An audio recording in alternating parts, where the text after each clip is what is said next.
Assalamualaikum warahmatullahi wabarakatuh. Saya Silviana dari Manajemen 3 Rek A, Universitas Muhammadiyah Riau. Assalamualaikum warahmatullahi wabarakatuh. Perkenalkan, nama saya Uransya Fitri dari Rek A Manajemen 3 dari Universitas Muhammadiyah Riau.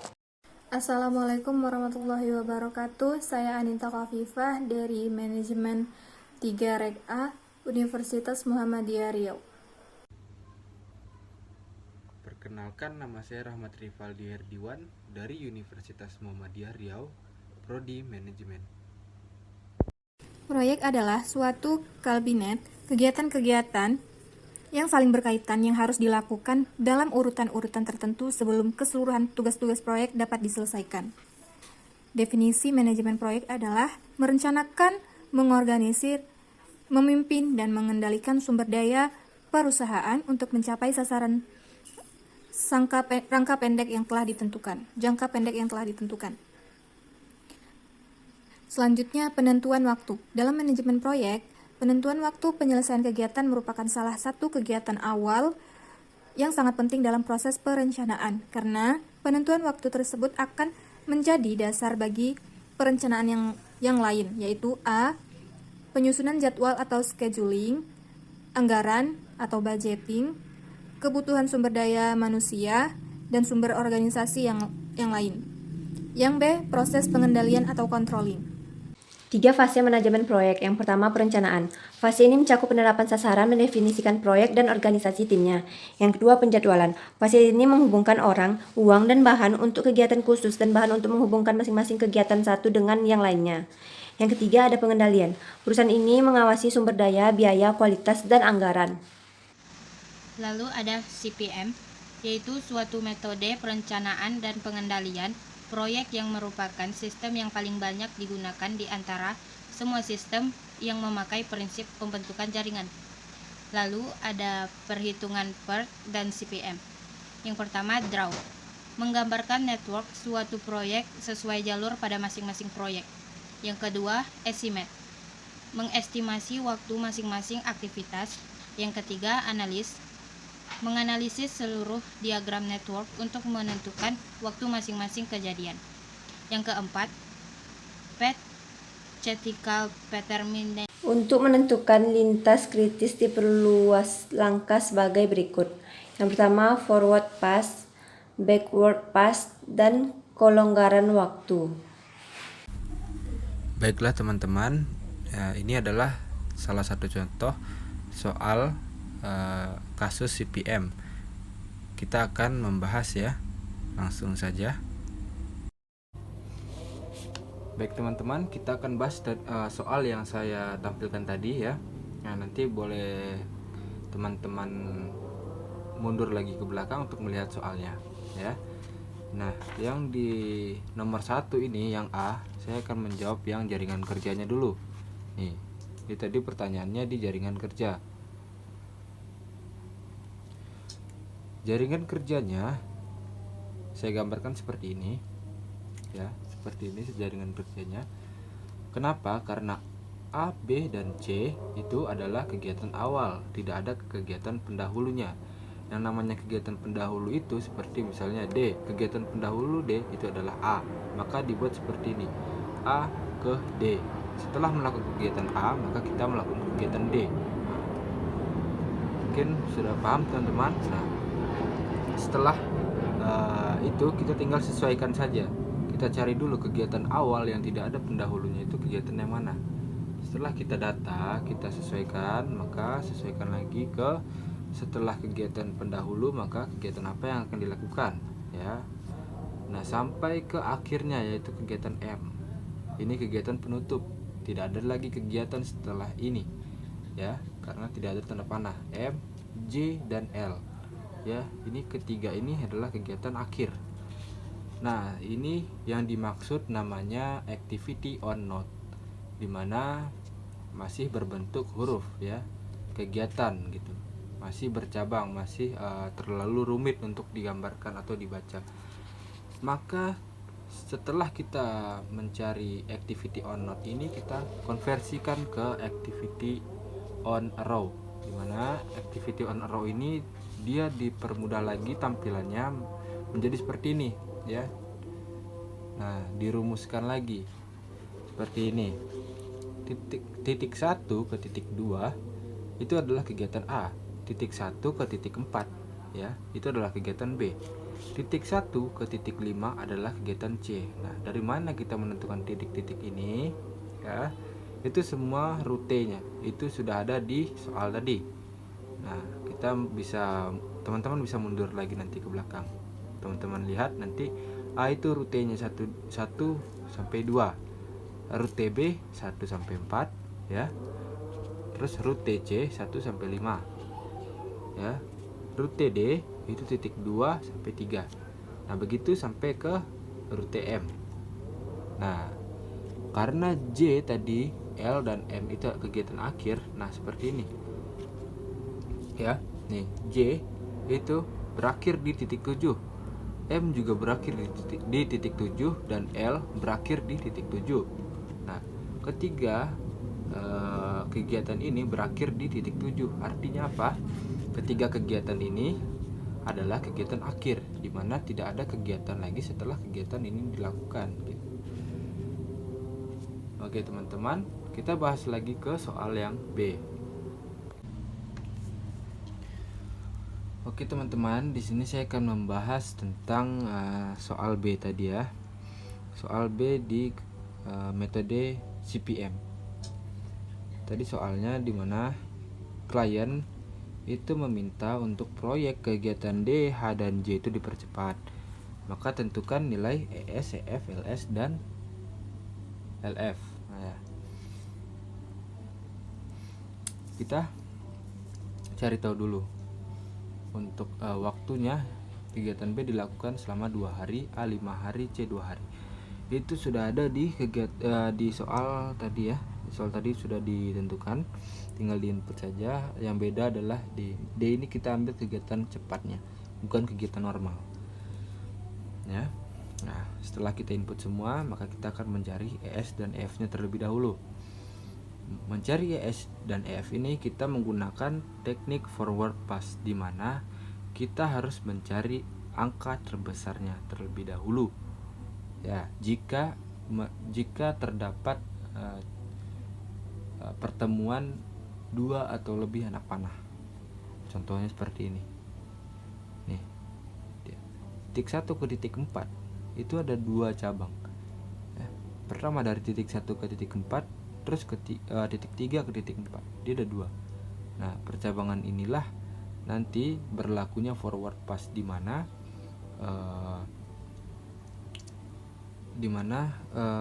kita mencari angka terbesarnya dari penjumlahan early start dengan kegiatan gitu ya, dengan waktu kegiatan maksudnya.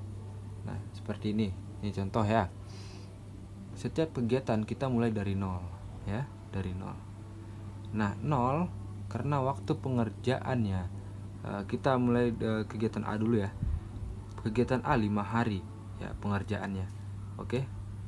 Maka kita mulai dari 0. Terus kita mengerjakan kegiatan A ditambah 5 hari. Berarti kan 5. Selesai kegiatannya A 5 hari. Nah, ini dia 5. Oke. Ini karena 1. Jadi kita nggak perlu mencari yang lebih besar. Tapi kalau yang ini 4 ini ya, titik 4 ini dia ada 13 ini. Nah, berarti kita mencari ini nih, ada 2 anak panah di sini. Berarti kita mencari nilai terbesarnya. Nah, saya akan carikan ini besok ya. Saya akan bantu. Oke. Nih ya. Karena ada 2 titik tuh. Nih. Sini 4 nih. Ada 2 titik. Ya. Ini titik 1, ini titik 2. Ini rute 1, ini rute 2.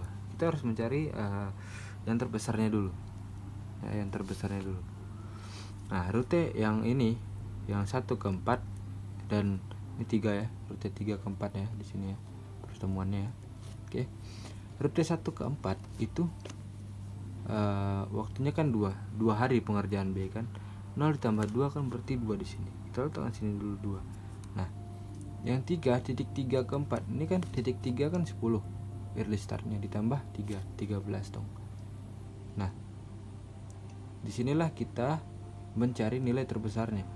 Karena yang paling besar adalah 13, maka saya memasukkan nilai di sini 13 nih, di sini dia 13. Itulah mencari ES dan EF dengan teknik forward pass. Jangan kebalik ya. Kalau ES dan EF ini forward pass, LS dan LF ini backward pass. Mencari dengan ke belakang gitu, mencari ke belakang gitu. Dimulai dari akhir hingga ke depan kalau backward pass. Kalau forward pass dari awal sampai ke belakang gitu. Oke, sudah paham teman-teman. Kita mencari LS dan LF nya tadi. Ini dia LS dan LF ya, mencari itu dengan backward pass. Nah, bagaimana backward pass itu? Kita mulai dari sini, dari titik ini, dari titik 7. Karena early start itu dimulai dari sini hingga ke sini, maka backward pass kita mulai dari sini. Ya, kita tinggal turunkan aja 21 ini ke bawah. 21 ya. 21, maka kita harus di sini titik 1 ini ya, yang bawah ini harus nilainya 0 gitu. Itu baru benar. Nah, jadi 21 nih. Karena kita turunkan dari sini kan, 21 di sini. Oke, 21. Ini 21 ini jumlah total kita mengerjakan semua kegiatan, itu artinya 21 ya dikurang 3 jadi 18 ya. Dikurang 3 jadi 18. Ini adalah early finish. Ini adalah latest finish, ini latest start ya. Latest finish, latest start, ingat. Latest finish, latest start. Ya. Kita mengerjakan dengan backward pass, di mana kita mencari dulu latest finishnya, baru kita mendapatkan latest startnya. Kalau untuk forward pass tadi beda, kita mencari dulu early startnya, baru kita mendapatkan early finishnya. Ya, jadi kebalikannya. Nah, untuk backward pass ini bedanya apa? Bedanya adalah jika dia pertemuan 2 atau lebih cabang di satu titik ya, terbalik ya, ini kayak gini ya, seperti ini misalnya. Pertemuan di sini ya, ada 2 anak panah misalnya. Nah, maka kita harus mencari angka yang terkecilnya saja ya. Kita harus mencari angka yang terkecil. Sini kan ada pertemuan cabang, maka kita kalau mencari backward pass, angka terkecilnya kita cari.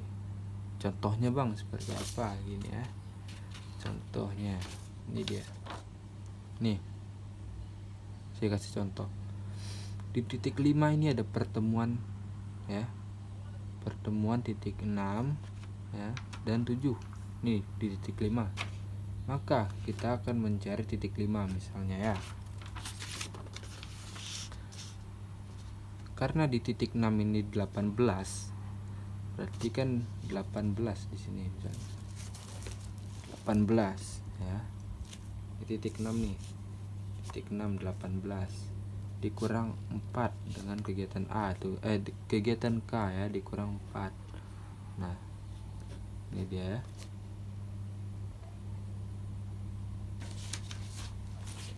Terus titik 7 ini 21 dikurang kegiatan L3 ya, 21 dikurang 3, maka mana yang lebih kecil? Ini kan 14, ini kan ya 14 ya.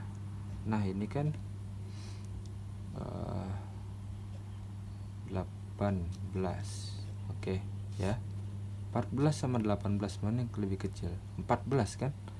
Nah, karena yang lebih kecil adalah 14, maka saya masukkan di sini adalah 14. Nah, angka di sini 14 ya. Cari terkecil. Begitu juga ini. Titik 2, ini ada pertemuan 3. Cari yang lebih kecil, titik 5. Dia 5 paling kecil nilainya. Dia 5 masuk sini. Nah, begitu juga ini. Ini 3 cabang, berarti paling kecil 0, maka saya masukkan 0. itulah mencari ES, EF, LS, dan LF-nya. Setelah kita mendapatkan ES, EF, LS, dan LF tadi, ya, kita akan mencari jalur kritisnya.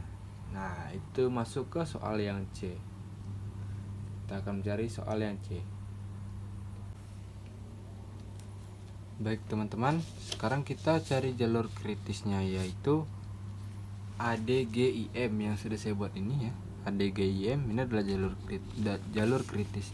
Dari mana cara mendapatkannya? Jalur kritis itu adalah angka 0 ya. Setiap angka 0 yang ada pada satu kegiatan. Atau gini aja, gini, early start ya dikurangi dengan latest start.